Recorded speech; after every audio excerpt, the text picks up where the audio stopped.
Alright guys, let's talk the Pistons. The 13-2, won 11 games in a row Pistons. The defense is great, the offensive rebounding is great, Dennis Jenkins coming out of nowhere is great, Isaiah Stewart's going to be a role player all-star. We'll get to all that, but I do want to start with Cade and Duren. So with Cade, the big thing this year has been that he has just totally owned fourth quarters. And what I would say is the more subtle but perhaps just as big thing is that the finishing has been better. As I say this, his percentages are messed up because of the Wizards game. But before that game, he was shooting the highest at the rim that he shot in his career. It was like 63%. Before this season, he never hit 60% on shots at the basket. And of course, the guy is just one of the best in the league at like those fadeaway paint jumpers where he kind of bodies somebody out of the way a little bit. I know he's shooting 28% from three. He's been better than that. And as far as these fourth quarters, where Cade is leading the league in scoring in those quarters, I mean, you can just go down certain games here, man. Like the Wizards game where, yes, he shot like 14 for 45. But in the fourth, it felt like just time and time again of him just being too much for Bub or Keyshawn, whether they were fouling him or he was creating enough separation for his fade twos or a pull-up three where Bub wasn't able to get high enough on the screen, or the switch, I should say. Now, Dennis Jenkins also went insane in that fourth quarter, including an incredible corner three to get him to the overtime. But also, talking about threes off the dribble, like in the Jazz game, he makes two pull-up threes with Nurkic dropping back on a screen in that fourth quarter, including also just bodying up Keontae or Svi Mikhailuk for a couple of tough baskets in the Philly game. He just kept finding ways to get separation on Oubre, whether it was, as he often will do, like back downs that turned into these paint fadeaways, like that was the basket that really sealed it. Another time, a straight drive past him when he rejects like a Javante screen and then dunks on Drummond. You get it. Cade's doing great things in fourth quarters. I haven't even talked about the passing. Like, he routinely just, the amount that he has to run for this offense, the amount of times that he two to the ball comes on him and he just makes the right pass to whoever it is. Asar cutting, Duren in the middle of the floor, Stu in the middle of the floor, Duncan flying around off the ball. Anyway, I mentioned Duren. Let's talk about Jalen Duren. So Duren's averaging, like 21 and 12 or whatever it is this season. He's better defensively. He's more under control with the ball, making more plays off the dribble. Guys are also just kind of bouncing off of him now. Like, it feels like he has reached this point of athleticism and strength where he's just too much for guys to handle. I mean, you see plays of him just knocking Quentin Jackson out of the way, Okongwu out of the way, beating Drummond in like a sprint basically to the basket with the ball after Drummond is high up on a Cade screen and Cade hits Duren with the pocket pass.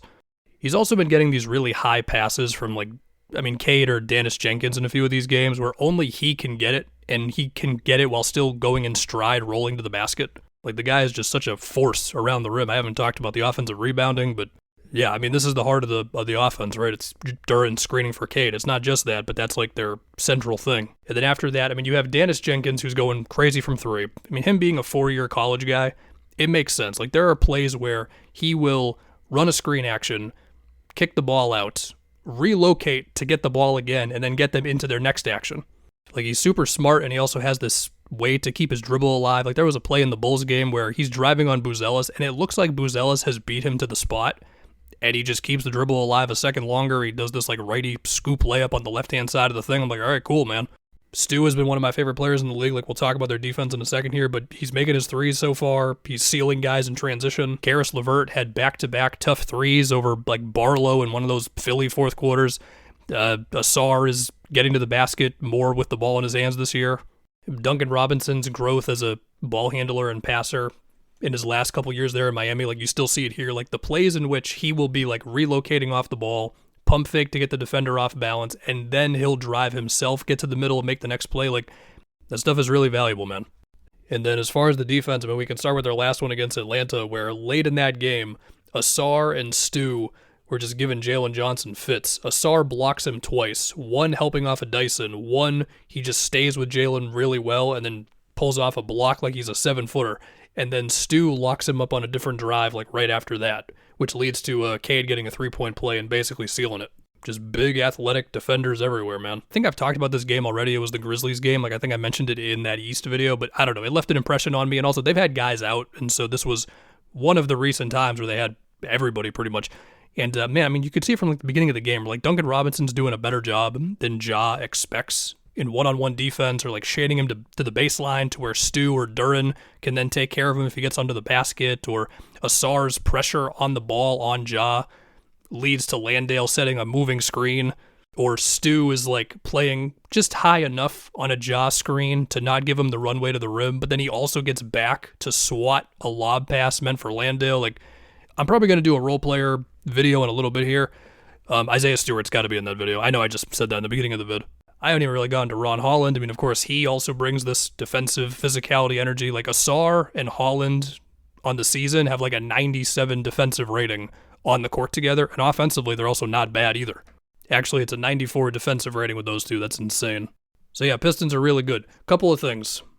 If you dive into the schedule, okay, they've had some games versus like the Jazz, the Nets, the Wizards, etc.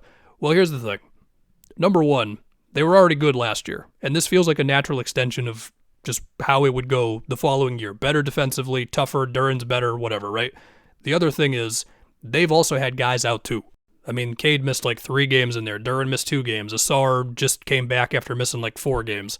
And also, they just beat the Hawks. They beat the Rockets in like game 3, which I talked about because I was like, yo, man, what they did defensively to the Rockets, making their offense look kind of bad in the half court. That was in the KD trade so far vid. So they look good to me.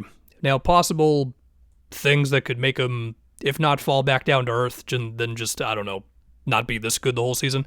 Like, yeah, the shooting is what it is. They're making it work. Duncan Robinson's giving them everything they will take as a shooter. Jaden Ivey, we'll see when he comes back. But they are towards the bottom of the league in everything three-pointers. Attempts, percentage, makes.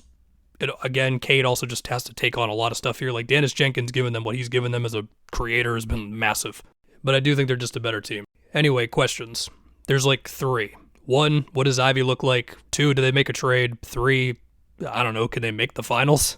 As far as Ivey, the last time we saw him was technically, he played 14 minutes in preseason, but we're going to skip that one.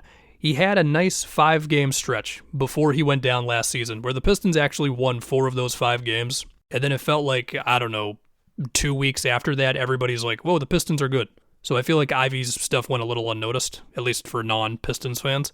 And I feel like a lot of the stuff he made in those games is like the perfect thing here, where he's getting corner threes created for him by Cade. He's occasionally a second screener in an action with Cade. He's running some empty side 2-man actions with Duran, or he'll even have a play where like he just beats Westbrook in a Nuggets game just off the dribble on a play that's otherwise going nowhere.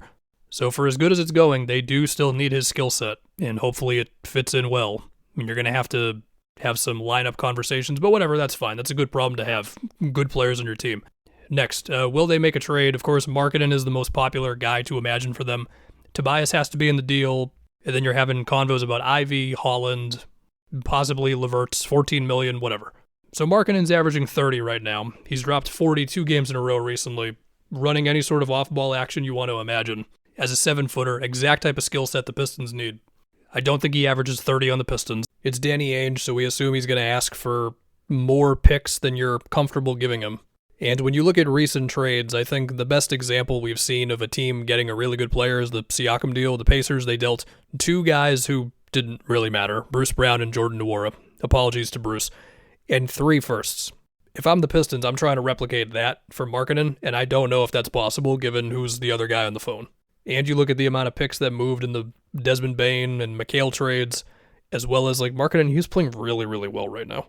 And also, just contractually speaking, it's not possible for the Pistons to just throw a bunch of whatever money-wise in the deal. Like, they're going to have to move somebody who actually matters. Unless Karis LeVert's money gets you there, I guess. Apologies to Karis. But then you'd have to probably load up on more picks. Who knows if it happens. What I will say is, in the meantime, the Ivy question's the biggest thing. I've seen Jazz fans bring up Asar. That's not happening. Last question, how far can they go right now?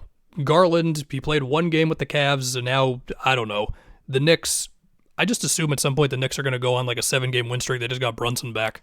That loss that they had to Miami. I mean, Deuce played well in the game overall. He had 2 really bad shots where you're just like, man, the ball didn't even touch Cat's hands. Brunson's out. Like, I guess that's just going to happen sometimes. Anyway, I think right now the Pistons, if they made no moves, and let's say Ivy fits in well, I think they would be equipped to be extremely annoying to the Knicks and the Cavs in a playoff series where they just grind it to at the least a game 6. And once you get that close, I mean, hey, anything can happen. I mean, we saw in that Knicks series, they were up in game 1, and then they just vomited all over themselves and just kept losing the ball in MSG, and the Knicks stole game 1. And then if it wasn't for that infamous no call, I believe it was, at the end of one of those games in Detroit, like, and Stu was hurt in that series after game 1, I believe. Like, yeah, they lost because they weren't good enough, but they weren't that far away either. And then as far as the Raptors, who are the 2 seed right now, so we cannot ignore them, a Pistons-Raptors playoff series sounds like a series that has like 3 different double overtime games. Anyway, we're 15 games in. I'm already trying to project playoff series, and we got a long way to go. But they're good. This is the best Pistons team in like nearly 20 years, so good stuff.